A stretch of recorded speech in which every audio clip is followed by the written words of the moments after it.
നിനക്കൊരു തേങ്ങയും അല്ലെങ്കിൽ ഒരു തേങ്ങാക്കൊലയും അറിയത്തില്ല എന്ന് നമ്മളെല്ലാവരും പറയാറുണ്ട്. എന്നാൽ ഇംഗ്ലീഷിൽ തേങ്ങയെക്കുറിച്ചും തേങ്ങാക്കൊലയെക്കുറിച്ചും നമ്മളിൽ പലർക്കും ഒരു തേങ്ങയും അറിയത്തില്ല എന്നതാണ് സത്യം.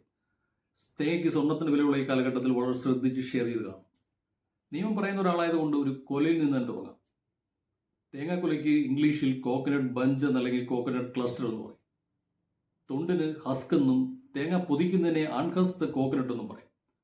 തേങ്ങ തിരുങ്ങുന്നതിനെ കോക്കനട്ട് ഗ്രേറ്റിംഗ് എന്നും ചിരവയെ കോക്കനട്ട് സ്ക്രാപ്പർ എന്നും പറയും. കോക്കനട്ട് സ്കള്ളാണ് ചിരട്ട. തേങ്ങാപ്പൂളിനെ കോക്കനട്ട് ഫ്ലഷ് എന്നോ കോക്കനട്ട് മീറ്റ് എന്നോ പറയും. തേങ്ങാ പീരയെ കോക്കനട്ട് ഫ്ലോർ എന്നും ഉണക്കത്തേങ്ങയുടെ ഉള്ളിലുള്ള നൊങ്കിനെ കോക്കനട്ട് എംബ്രിയോ എന്നും പ്രായപൂർത്തിയാവാത്ത കരിക്കിനെ ടെൻഡർ കോക്കനട്ട് എന്നും പറയും. അക്ഷരമറിയാത്ത മലയാളികൾക്ക് വരെ ടോടി എന്താണെന്ന് അറിയാം.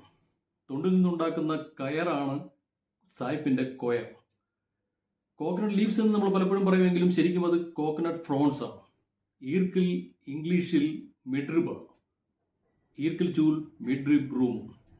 ഇനി തെങ്ങ് ഒരു സിംഗിൾ സ്റ്റെം ട്രീ ആണ്, അതായത് ഒരു ഒറ്റത്തടി വൃക്ഷമാണ്. ഇനി നിങ്ങൾക്കൊരു തേങ്ങാക്കൊലയും അറിയത്തില്ല എന്ന് ആരെങ്കിലും പറഞ്ഞാൽ ഇത് വെച്ച് കാച്ചിക്കും. Share it.